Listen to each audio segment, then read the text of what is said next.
नमस्कार दोस्तों, मैं अंकुर उपाध्याय स्वागत करता हूं आप सभी का आपके अपने YouTube channel share market analysis में।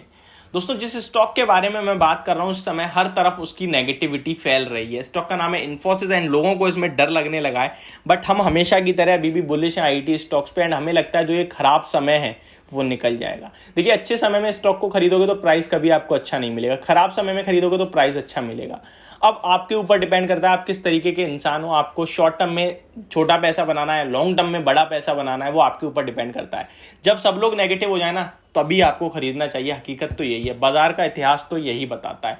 एंड अगर हिस्ट्री देखें तो इन्फोसिस जैसा स्टॉक सुपर्ब है एंड इतना अच्छा लार्ज कैप स्टॉक जो आपको 20% पे करेक्शन पे मिले वहीं खरीदना चाहिए, तो आपको अच्छी खासी करेक्शन पे मिल रहा है तो डेफिनेटली एक बाय बनता है। अब इस स्टॉक में कैसे आपको अपनी स्ट्रेटेजी बनानी चाहिए बाइंग की, इसके बारे में बात करता हूं बिना किसी देरी के। देखिए, सबसे पहले तो मैं आपको बता दूं, आप एक क्वालिटी स्टॉक होल्ड कर रहे हो जहां आपको डरने की कोई जरूरत नहीं है। मैंने एक वीडियो बनाई थी जहां मैंने आप सभी के साथ शेयर करा था कि स्टॉक को हमेशा दो पैरामीटर्स पे चेक करो। एक फंडामेंटली में दो पैरामीटर्स होते हैं, एक क्वांटिटेटिव एक क्वालिटेटिव। अभी क्वांटिटेटिव क्या है? क्वांटिटेटिव जिसमें आप गिन सको, जो सबके लिए सेम होता है।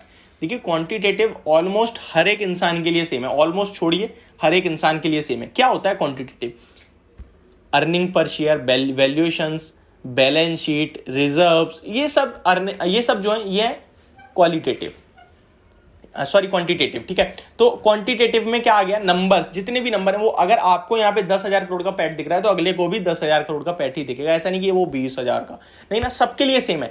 लेकिन अगर आप क्वालिटेटिव देखेंगे, यानी कि जो क्वालिटेटिव होता है वो सबका व्यू डिफरेंट हो सकता है। वहां पे क्वालिटेटिव क्या होता है, इसको मैं अगर आपको समझाने की कोशिश करूं तो मैनेजमेंट कैसा है, कंपनी कैसी है, आपको कंपनी का आगे के लिए आउटलुक कैसा लगता है, सबका अलग हो सकता है। डेफिनेटली अभी भी सबका अलग है। मैं कह रहा हूं मुझे अच्छा दिखता है, आप कह रहे हो मुझे खराब दिखता है, हम दोनों का व्यू अलग है। लेकिन हम अगर नंबर शेयर करेंगे तो आपके लिए भी स्टॉक 9 टाइम की प्राइस टू बुक वैल्यू पे है एंड मेरे लिए भी स्टॉक 9 टाइम की प्राइस टू बुक वैल्यू पे है। अब हम दोनों का आउटलुक अलग तो है, लेकिन मैं अपने आउटलुक को थोड़ा सा जस्टिफाई करने की कोशिश करता हूं कि मुझे क्या दिख रहा है। अगर मैं आपकी तरीके से देखने की कोशिश करूं तो जो नेगेटिव चीजें हैं वो मुझे भी दिख रही है। मुझे क्या क्या नेगेटिव दिख रहा है जो आपको दिख सकता है?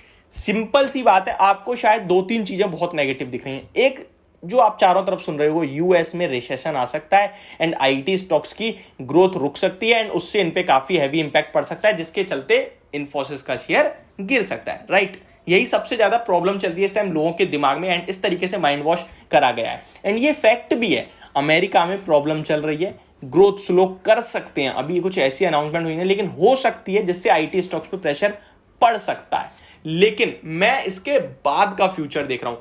मार्केट क्या है? मार्केट फ्यूचर को डिस्काउंट करती है।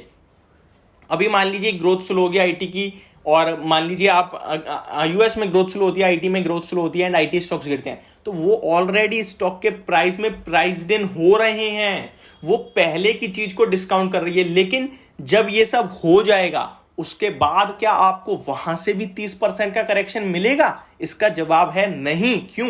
क्योंकि मार्केट फ्यूचर डिस्काउंट कर रही है। जब रिसेशन चल रहा होगा, ग्रोथ स्लो होगी, आईटी स्टॉक्स में पिटाई पड़ रही होगी, उस टाइम कहीं ना कहीं वो स्टॉक्स बॉटम बना के दोबारा ऊपर आने की तैयारी कर रहे होंगे, क्योंकि अब वो फ्यूचर को डिस्काउंट कर रहे होंगे कि अब ये धीरे धीरे सही होगा, ग्रोथ लौटेगी, आईटी स्टॉक्स भागेंगे। इस तरीके से मार्केट कहीं ना कहीं प्ले करती है।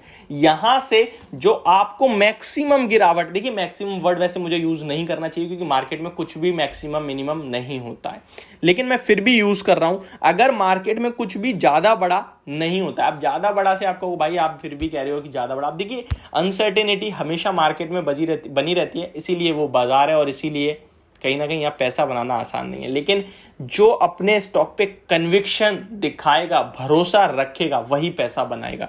अब मैं आपसे कहूं कि इन्फोसिस का स्टॉक अगले 3 साल के लिए मुझे लेना है, तो क्या मैं आपसे कहूंगा कि यार नहीं अभी नहीं लेना चाहिए, और गिरेगा, और गिर भी जाता है। अगर मान लीजिए 1350 पे आता है तो भी तो मैं कहूंगा मैं तो सही था, अभी और गिरेगा। एंड कभी भी हमें ये लगेगा ही नहीं कि अब गिरावट खत्म हो गई। इन केस 1350 से वो 1450 हो जाए, फिर मैं कहूंगा रुक जाओ, 1400 या 1350 होगा, दोबारा खरीदना, फिर वो 1400 से 1500 हो जाएगा, फिर हम सोचते रहेंगे वो रेट पे खरीद लेते। तो ये चलता आया बाजार में, चलता रहेगा। आज तक मेरे को ऐसा एक बंदा नहीं मिला जिसने बॉटम पे खरीदा हो, टॉप पे बेचा हो, या फिर वो अपने जो भी ट्रेड करा उससे सेटिस्फाई हो कि हाँ मैंने बढ़िया पैसा बना लिया। सबको रिग्रेट रहता है यहाँ, सबको। लेकिन मेरे हिसाब से ये आईटी स्टॉक है, लार्ज कैप, और एक बहुत ही शानदार मैनेजमेंट वाली कंपनी है। मैं विजय केडिया साहब के इंटरव्यू देख रहा हूँ आजकल, जहाँ पे उनका मानना है कि अगर मैनेजमेंट शानदार है ना तो आधा पैसा तो आपका वैसे ही बन गया।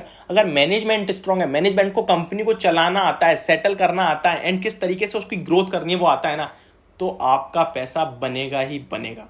और यहाँ मैनेजमेंट सुपर्ब है। एंड मैं आपको ये भी बता दूं कि मैनेजमेंट की सैलरी का ना इतना तगड़ा हाइक हुआ है कि तो आप समझ सकते हैं, इससे आप ये अंदाजा लगा सकते हैं कि कितना भरोसा है कंपनी को उस मैनेजमेंट पे, सीईओ पे। तो मुझे लगता है डेफिनेटली आपको यहाँ बने रहना चाहिए। दोबारा से 1900-2000 के लेवल इजी दिखेंगे एंड बोनस भी आता हुआ दिखेगा, तो आप निश्चिंत बने रहें। आपके लिए ये स्टॉक एक आउट परफॉर्मर था एंड रहेगा, बट डरने घबराने वाली बात बिल्कुल नहीं है। किस दिन करेक्शन मिलेगी वहां पैनिक सेलिंग नहीं करनी है बस।